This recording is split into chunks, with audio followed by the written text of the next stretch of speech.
que faz uma tragédia entrar para a história de um país? Você está prestes a atravessar uma linha do tempo feita de sirenes, silêncios e escolhas, através das maiores tragédias do Brasil. Histórias que mexem com a pele e com a memória. Números que parecem frios, mas carregam nomes, rostos e futuros interrompidos. A cada passo, você vai sentir como decisões de ontem moldam riscos de hoje, e porque certos padrões insistem em voltar quando a prevenção falha, quando a ganância fala mais alto, quando a cidade ignora seus limites. Vamos percorrer fatos duros, entender o que estava por trás de cada queda e o que poderia ter sido diferente. Sem rodeios e sem sensacionalismo. Contexto claro, ritmo constante e uma pergunta no ar. O que fazemos agora com tudo isso?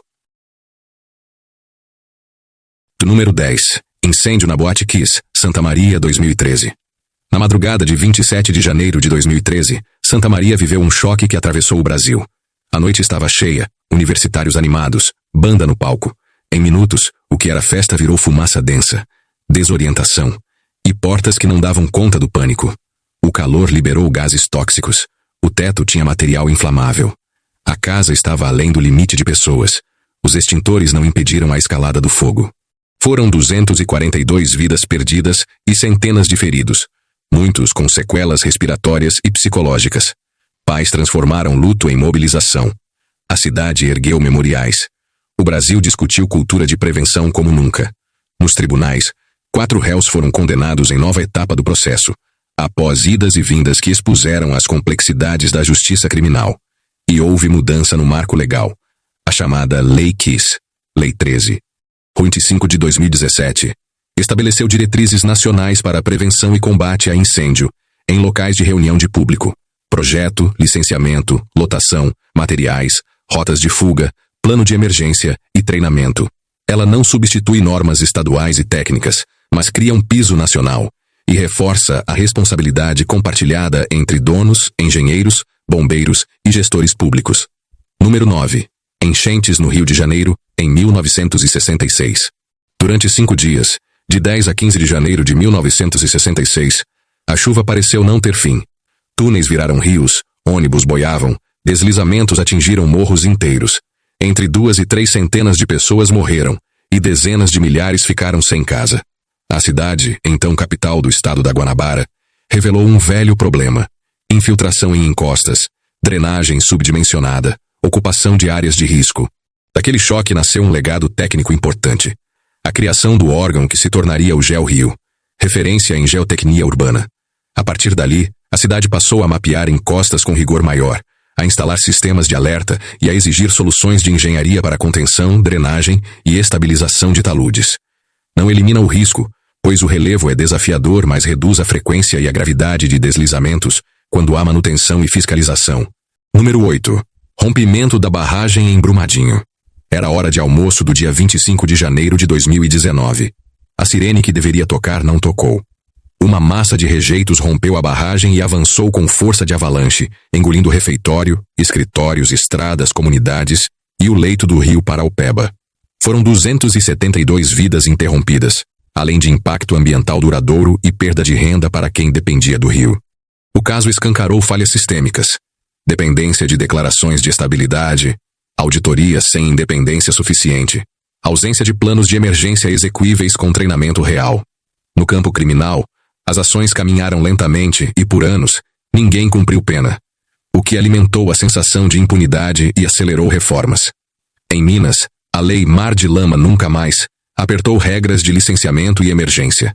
Em nível federal, a Lei 14.066 de 2020 reformou a Política Nacional de Segurança de Barragens, proibiu o método a montante, obrigou a descaracterização de estruturas antigas, ampliou exigências de monitoramento, planos de ação e transparência.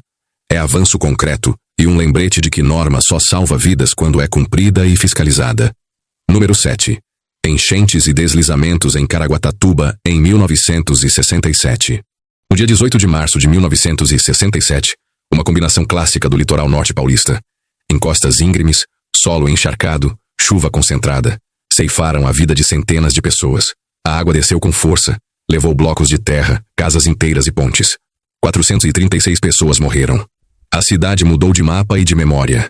As histórias de quem sobreviveu falam de solidariedade, mas também do preço de ocupar encostas instáveis sem obras de contenção, drenagem e monitoramento.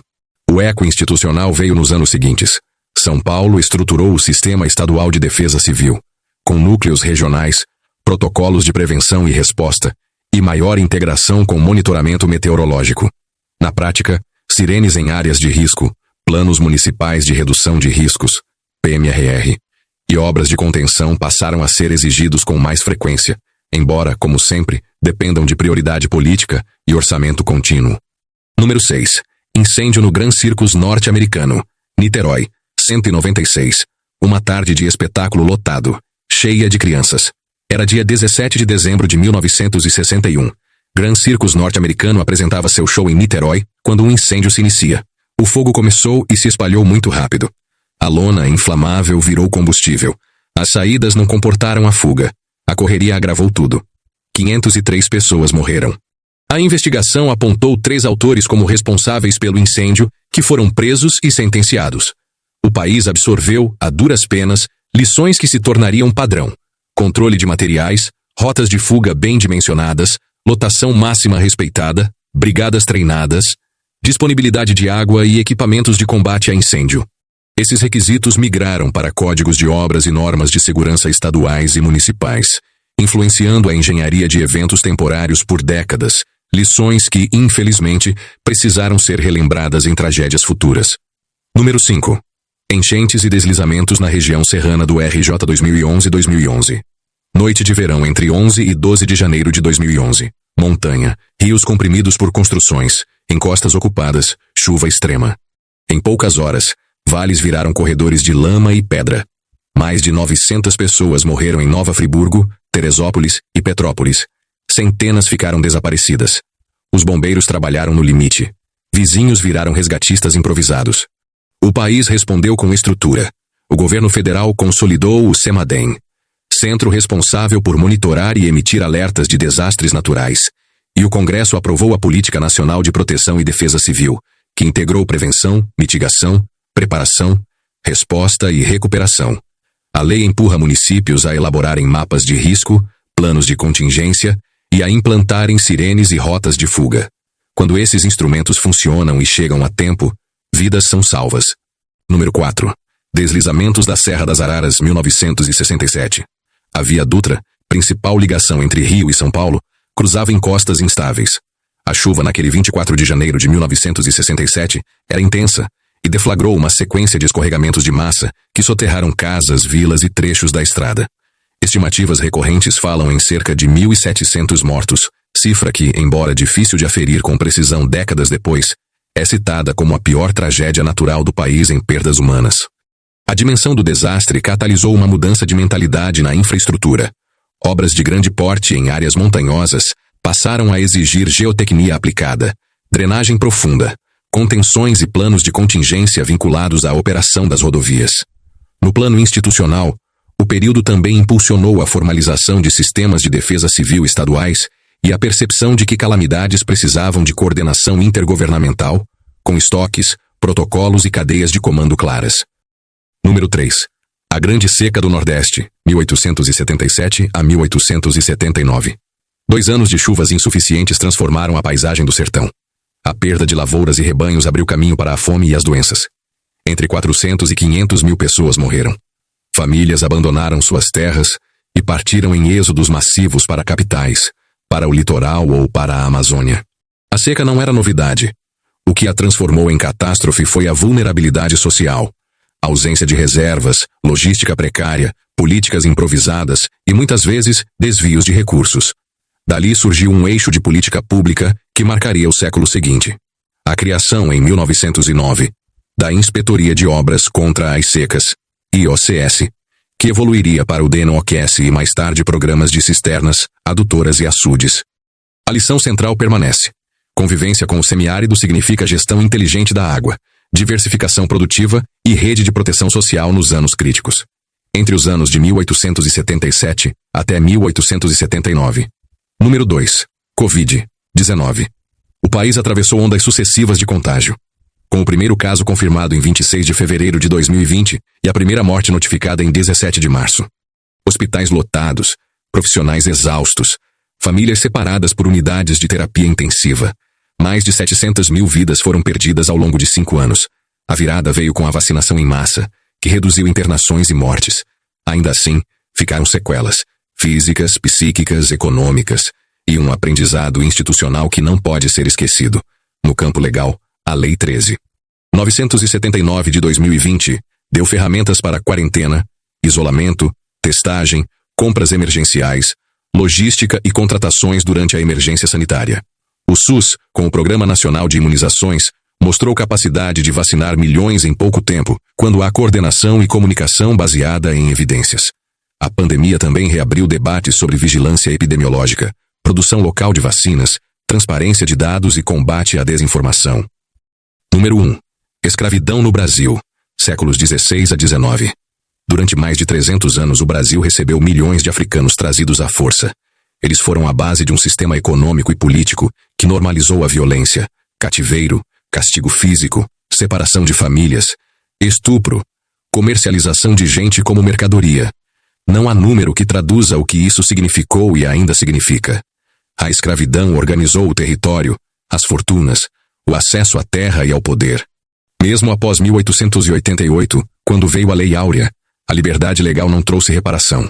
Não houve política de inclusão produtiva, acesso à terra ou moradia, educação e crédito. No século XX e XXI, o país começou a reconhecer o tamanho da dívida com medidas como o Estatuto da Igualdade Racial, de 2010, e a Lei de Cotas no Ensino Superior, de 2012, atualizada em 2023, além de políticas de proteção a territórios quilombolas e combate ao trabalho análogo à escravidão. São passos importantes, ainda insuficientes, para enfrentar desigualdades estruturais que atravessam renda, escolaridade, moradia, saúde e segurança. Entender a escravidão como a maior tragédia brasileira não é retórica. É condição para transformar um país que ainda carrega seus efeitos. O que esses casos têm em comum? 3 padrões. Primeiro, heranças históricas que moldam desigualdades e expõem parte da população ao risco. A escravidão e a Grande Seca são provas disso. Segundo, vulnerabilidade urbana e climática.